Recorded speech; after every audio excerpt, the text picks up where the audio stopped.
فیلم با یک نویسنده به نام جنیفر شروع میشه. جنیفر تصمیم گرفته برای تکمیل رمانش از نیویورک به یک جای خلوت بره. میبینیم اون توی لیوزیانا توقف میکنه و با یک پیرمرد به نام ارول ملاقات میکنه. جنیفر از ارول یک کلبه تو دل جنگل اجاره میکنه. ارول هم با یک نقشه دستنویس مکان اون کلبه رو نشونش. خلاصه میبینیم جنیفر به دل جاده میزنه و بعد از یه مدت رانندگی اون به یک پمپ بنزین میرسه. پس برای بنزین زدن و پرسیدن محل کلبه توقف میکنه. اینجا ما با متصدی پمپ جانی میلر آشنا میشیم که جنیفر حسابی چشمشو گرفته و سعی میکنه جلوی دو تا دوستش به نامهای اندی و انسلی با جنیفر لاس بزنه، ولی جنیفر اونو ضایع میکنه و اونجا رو ترک میکنه. بعد از رفتن جنیفر اون دو تا حسابی به جانی میخندن. جانی هم از جنیفر کینه برمیداره و اینو یادش میمونه. بگذاریم میبینیم جنیفر بالاخره به کلبهش میرسه و بعد از بردن وسایلش شروع به نوشتن میکنه. یکم بعد جنیفر رو میبینیم که توی ایوون کلبهش نشسته و داره تلفنی با دوستش صحبت میکنه که یک دفعه یه صداهایی میشنوه و میره دنبال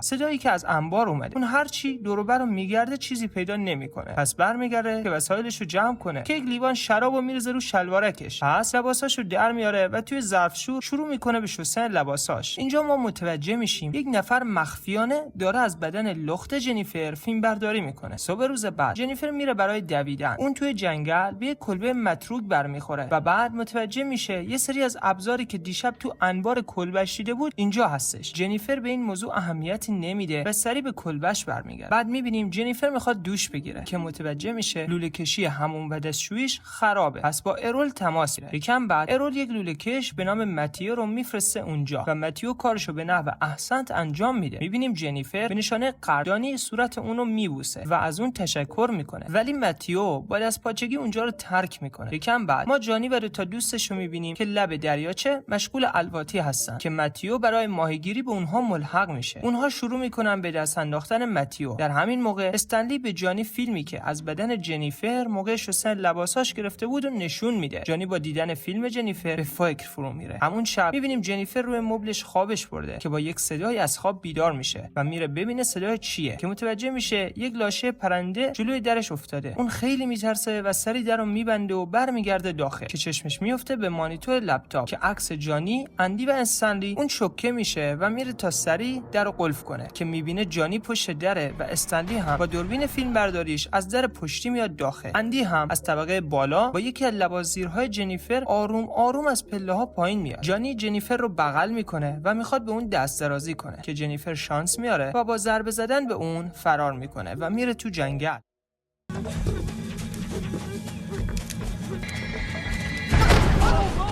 متوجه میشیم مردی که همراه ارور هستش کلانتر اون نایی هستش و خودش رو اسکروچ معرفی میکنه. جنیفر تمام داستانو براش شرح میده. پس اسکروچ اونو با ماشین پلیس به کلبه برمیگرده، ولی در کمال ناباوری اسکروچ هر چی میگرده چیزی پیدا نمیکنه و به جنیفر میگه تو منو مسخره کردی و بابتش باید تنبیه بشی. درست همون زمان جانی و رفقاش وارد کلبه میشن. اینجا ما متوجه میشیم کلانتر و در و دسته جانی با هم همدست بودن. اونا دستهای جنیفر رو میگیرن و لباساشو در میارن. جانی هم متیو رو مجبور میکنه تا به جنیفر تعرض کنه. بعد از تموم شدن کار متیو اونا جنیفر رو میبرن توی جنگل و یکی یکی به اون دسترازی میکنه و استنلی هم از تموم این کارها فیلم میگیره. بعد از تموم شدن کار اون اراذل اوباش با جنیفر میذارن اون بره. جنیفر که اصلا تو حال خودش نیست شروع به راه رفتن میکنه تا اینکه به روی یک پل میرسه و جانی و بقیه دورش میکنه. درست زمانی که اسکروچ قصد داره کار جنیفر رو یکسره کنه جنیفر خودش رو میندازه توی دریاچه و ناپدید میشه. اسکروچ با دستپاچگی به همه دستور میده تا برن دنبال جنیفر، ولی از اون چیزی پیدا نمیکنن و فکر میکنن اون مرده. بعد اسکروچ به استنلی میگه نوار ویدیویی که از جنیفر داره رو باید پاک کنه و همینطور همه وسایلش رو هم باید بسوزونن. خلاصه چند روز بعد ما متیو میبینیم که توی یک قایق داره دنبال جنیفر میگرده. در همون لحظه خانواده جنیفر با ارول تماس میگیرن و میگن خبری ازش ندارن. ارول هم بعد از پایان تماس با اسکروچ تماس میگیره و از اون سراغ جنیفر رو میگیره، ولی اسکروچ در کمال ناباوری میگه از اون خبر نداره و دیگه از اون روز ندیدتش. یکم بعد میبینیم استنلی شتاب زده خودش رو به خونه جانی میرسونه و میگه دوربینش رو و از اون مهمتر اون فیلمی که از جنیفر گرفته بود رو ازش دزدیدن. اینجا ما متوجه میشیم استنلی یک کاست خالی رو جلوی اسکروچ له کرده. جانی بعد از فهمیدن این موضوع رد میده و استنلی رو میگیره زیر مشت که اندی آرومش میکنه. همون شب جانی توی خونش نشسته و داره فیلم نگاه میکنه که یک صدای از بیرون میشنوه و میره ببینه چیه که با جنازه یک کلاغ روبرو میشه. جانی یکم میترسه میرسه که یک دفعه میبینه بوته‌های توی حیاتش تکون میخورن. پس با شلیک کردن به سمت اون میره، ولی فقط چند تا کشک که مال متیو هستش رو پیدا میکنه. اون بیخیال میشه و میخواد برگرده تو خونه که روی راه پله‌اش دمپایی از جنیفر میبینه. صبح روز بعد ما اسکروچ رو میبینیم که از شیف به خونه‌اش برگشته و برای زنش گل خریده. زنش میگه یک نوار ویدیویی برات اومده. اسکروچ هم با دیدن اون نوار شوکه میشه و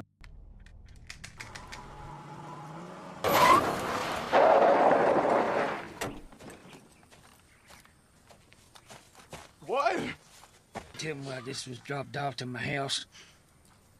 جانی براش توضیح میده که کار اونا نبوده و احتمال میدن کار متیو باشه، چون اون از کاری که با جنیفر کرده بودن عصبی بود و عذاب وجدان داشت. اسکروچ میگه متیو رو پیدا کنید و بعد اونجا رو ترک میکنه. یکم بعد میبینیم ارول و اسکروچ برای شکار رفتن داخل جنگل. اسکروچ به ارول یک شیشه ویسکی میده، ولی بعد با یک گلوله اونو میکشه، چون تنها شاهد بین اون و جنیفر بوده. در همون لحظه ما متیو رو میبینیم که جلوی کلبه جنیفر ایستاده که با شنیدن صدای یک دختر میره به سمت کلبه، ولی ناگهان بیهوش میشه. یکم بعد میبینیم که جنیفر زنده است و متیو رو برده تو همون کلبه داخل جنگل که اول فیلم پیدا کرده بود. متیو از اون عذرخواهی میکنه و جنیفر هم اونو میخوابونه روی پاهاش و به نظر میرسه قصد داره اونو آروم کنه که ناگهان با یک طناب اونو خفه میکنه. در همین حین ما متوجه میشیم استنلی و اندی که یهو یه صدایی از همون کلبه میشنون و به سمت کلبه میدون. اندی میره داخل کلبه و استنلی اون اطراف رو میگرده که چشمش به جنیفر میفته و جا میخوره. اون جلو میره تا جنیفر رو بگیره، ولی پاشو میذاره توی یک تله خرس. اندی با شنیدن صدای داد استنلی میره تا ببینه چه خبره.